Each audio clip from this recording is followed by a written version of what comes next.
ইবাদত হচ্ছে আরবি শব্দ, যার অর্থ হচ্ছে দাসত্ব করা, বান্দিগি করা, উপাসনা করা। তিনি আমাদের রব, তিনি আমাদের স্রষ্টা। তেনার ইবাদত বন্দেগী করার জন্যই মহান আল্লাহ রব্বুল আলামিন আমাদেরকে ধরাধামে এই পৃথিবীর বুকে মানবকুলি সৃষ্টি করেছেন। আপনি আমরা পৃথিবীর যত মাখলুক আছে তার মধ্যে শ্রেষ্ঠ জীব। আল্লাহ রব্বুল আলামিন পবিত্র কুরআনুল কারীমে বলছেন, ওয়ালাকাদ কাররামনা বানি আদম। সুবহানাল্লাহ। আল্লাহ পাক বলছেন, পৃথিবীতে যত মাখলুক সৃষ্টি করেছি তার মধ্যে সৃষ্টির সেরা জীব করে বনি আদমকে আমি পৃথিবীর বুকে প্রেরণ করে দিয়েছি। সুবহানাল্লাহ, সুবহানাল্লাহ। এই মানুষদেরকে আল্লাহ পাক দুনিয়াতে সৃষ্টি করেছেন কেন? আল্লাহ পাক বলেন, ওয়ামা খালাকাতুল জিন্না ওয়াল ইনসা ইল্লা লিয়াবুদুন। আল্লাহ পাক পবিত্র কুরআনুল কারীমে সূরা জারিয়ার 56 নম্বর আয়াতে বলছেন, বান্দা, একমাত্র তোমাকে দুনিয়ার বুকে আমি ইবাদত করার জন্য সৃষ্টি করেছি। আল্লাহ পাকে ঘোষণা হচ্ছে, বান্দা, তোমাকে আল্লাহ পাক আমি সৃষ্টি করেছি একমাত্র তার তাবেদারের জন্য, তার হুকুম পালনের জন্য, ইবাদত বান্দেগী করার জন্য তোমাকে দুনিয়াতে প্রেরণ করে দিয়েছি। এই ইবাদত হচ্ছে 3 প্রকার। 1 নম্বর হচ্ছে ইবাদতে বাদিনী। 1 নম্বর ইবাদত হচ্ছে ইবাদতে বাদিনী, যা শরীর দিয়ে ইবাদত। 2 নম্বর হচ্ছে ইবাদতে মালি, যাকে বলা হচ্ছে আর্থিক ইবাদত। 3 নম্বর ইবাদত হচ্ছে ইবাদতে মালি ও বাদিনী, অর্থ এবং শরীর উভয় দ্বারা যে ইবাদত। ইবাদতে বাদিনী, শরীর দিয়ে যে ইবাদত আমরা করি, যেমন 5 ওয়াক্ত সালাত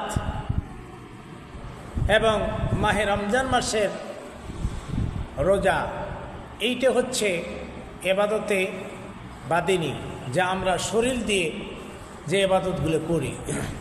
2 নম্বর হচ্ছে ইবাদতে মালি এবং বাদিনী। এই ইবাদতটা হচ্ছে, একটা হলো জাকাত। আপনার জাকাত এটা আর্থিক ইবাদত। আর একটা ইবাদত যেটা, সেটা মালি এবং বাদিনী, যে ইবাদতটা আল্লাহ রব্বুল আলামিন বান্দার জন্য ফরজ করে দিয়েছেন, সেটা হলো হজ। এই ইবাদতটা আপনার শরীর সুস্থ থাকতে হবে, শরীর এবং অর্থ দুটোই থাকতে হবে। এইরকমভাবে আল্লাহ পাক আমাদেরকে ইবাদত করার নির্দেশনা দিয়েছে। হয়তো আপনারা বলতে পারেন যে ইবাদত কি সব সময় করা সম্ভব? হ্যাঁ, আল্লাহ রব্বুল আলামিন আপনাকে আমাকে তো পৃথিবীর বুকে তৈরি করেছেন, পাঠিয়ে দিয়েছেন ইবাদত করার জন্যেই। সবসময় ইবাদত করা সম্ভব। এতে আপনার তেমন কোনো ঘাটতি, তেমন কোনো সমস্যা, তেমন কোনো কঠিন হয়ে দাঁড়াবে না। যেমন ধরে নেন, আপনি পড়ার শুরুতেই বিসমিল্লাহ বললেন, যতক্ষণ আপনি পড়বেন আপনার ততক্ষণ পড়াটা ইবাদতের মধ্যে শামিল হয়ে যাবে। সুবহানাল্লাহ। আপনি বাড়ির থেকে বের হলেন, আপনি ডান পা দিয়ে বাড়ির থেকে বের হন, বিসমিল্লাহে তাওয়াক্কালতু আলাল্লাহ। আপনি যতক্ষণ বাড়িতে না ফিরছেন ততক্ষণ যে কাজে করবেন আপনার ইবাদতের মধ্যে শামিল হয়ে যাবে। সুবহানাল্লাহ। আপনি টয়লেটে ঢুকছেন, টয়লেটে ঢোকার সময় একটু চিন্তা ভাবনা করে কোন পা দিয়ে ঢুকতে হবে, ওইখানে আপনি টয়লেটে ঢুকবেন, বাম পা দিয়ে দোয়া পড়বেন।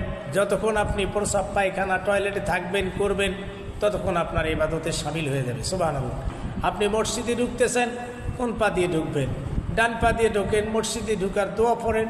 আপনি যতক্ষণ থাকবেন ইবাদতের শামিল আপনার হয়ে যাবে। সুবহানাল্লাহ। এইরকম প্রত্যেকটা কাজেই মুসলমানের, যে কাজেই সে শুরু করুক, আল্লাহর নামে যখন শুরু করবে প্রত্যেকটা কাজেই তার ইবাদতের শামিল। সুবহানাল্লাহ, আল্লাহ কত সোজা করে দিয়েছেন। এই জন্যই বান্দাকে সৃষ্টি করে বলছেন, তোমাকে আমি একমাত্র আমার ইবাদতের জন্যই সৃষ্টি করেছি। কাজেই ভাই বন্ধু দোস্ত আমার, যারা আমার কথাগুলো শুনছেন, তারা অবশ্যই প্রত্যেকটা কর্মকাণ্ড আল্লাহ তার রাসূলের তরিকা অনুযায়ী যদি করতে পারি, প্রতিটি কাজে আমাদের ইবাদতের শামিল।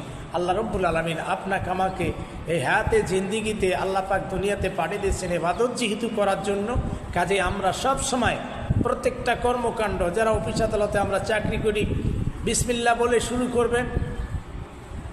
কোনো প্রকার অতিরিক্ত পাওয়ার আশা করবেন না। এটা আপনি যতক্ষণ অফিস আদালত থাকবেন, এটাও আপনার ইবাদত। খাইতে বলবেন, বিসমিল্লাহ বলে শুরু করবেন। যতক্ষণ খাইতে থাকবেন, যতক্ষণ খাবেন, এটা আপনার ইবাদতে শামিল হয়ে যাবে। সুবহানাল্লাহ, আল্লাহ পাক প্রত্যেকটা কর্মকাণ্ড বান্দার ইবাদতের শামিল হিসাবে পরিগণিত করে নেবেন। আল্লাহ রাব্বুল আলামিন তার রাসূল এবং তার নির্দেশ মোতাবেক জীবন পরিচালনা করে ইবাদত বন্দেগী করে দেওয়ার আমাদেরকে তৌফিক দান করুক। সকলে বলে আমিন। ওয়া আখির দাওয়ানা আনিল হামদুলিল্লাহি রাব্বিল আলামিন।